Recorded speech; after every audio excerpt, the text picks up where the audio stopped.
এখন বাজে সকাল 5টা AM। 5টার সময় বাইরের ভিউটা এরকম ছিল, আর এখন হলো শিবের মাথায় জল ঢালার লাস্ট প্রহর। প্রথম, দ্বিতীয় আর তৃতীয় প্রহরের ভিডিওগুলো করতে পারি। প্রথম আর দ্বিতীয় প্রহর কমপ্লিট করে তারপরে রাতে ঘুমিয়েছি। প্রত্যেকটা প্রহরে অ্যালার্ম বেজেছে, তারপরে উঠতে পেরেছি, নিজের থেকে উঠতে পারিনি। ঘুম থেকে ওঠার পর অ্যালার্ম বন্ধ করে মুখ হাত পা ধুয়ে তারপর ড্রেস চেঞ্জ করে তারপরে প্রত্যেকটা প্রহর এইভাবেই কমপ্লিট করেছিলাম। পুরো রাত বাইরের মন্দির থেকে 4টা প্রহর কমপ্লিট করা তো সম্ভব নয়, তাই নিজের ঘরের ছোট্ট মন্দিরটাই 4টা প্রহর কমপ্লিট করলাম। এই বোতলের ঘিটা জমে গেছিল, তাই দিয়ার মধ্যে থেকে ঘিটা একটু গলিয়ে নিলাম।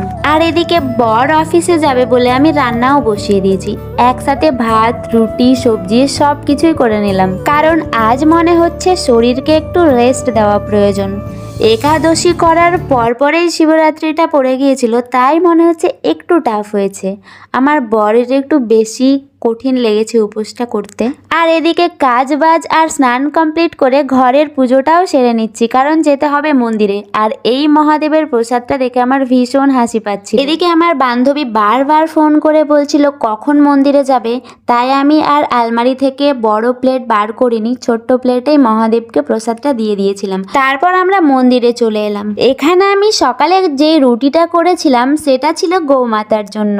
সেই রুটিগুলো এখন আমি গৌমাতাকে খাইয়ে দিচ্ছি।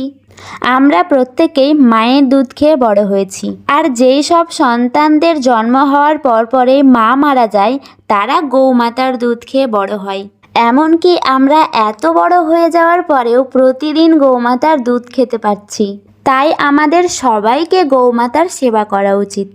এরকম মনে হয় যদি আমাকে মেরে দেয় বা শিং দিয়ে তুলে দূরে ছুঁড়ে ফেলে দেয়, তবুও দূর থেকে গৌমাতাকে ভয়ে ভয়ে একটু আদর করে দিচ্ছি। আর তারপরেই চলে এলাম একটা ছোট্ট নদীতে। আমার হাতে যেটা রয়েছে সেটা হলো কাল রাতে শিবের মাথায় যে 4 প্রহর ফুল জল বেলপাতা দিয়েছিলাম সেইটা। এটা যেখানে সেখানে ফেলে দিলে অজান্তে হয়তো কারো পায়ে লাগতে পারে, তাই নদীতে ফেলে দিতে এলাম। আর আমার একটা ছোট্ট ভাই আছে, আমার বান্ধবীর ভাই, ওই আমাকে এই সব ভিডিওগুলো শ্যুট করে দিচ্ছে।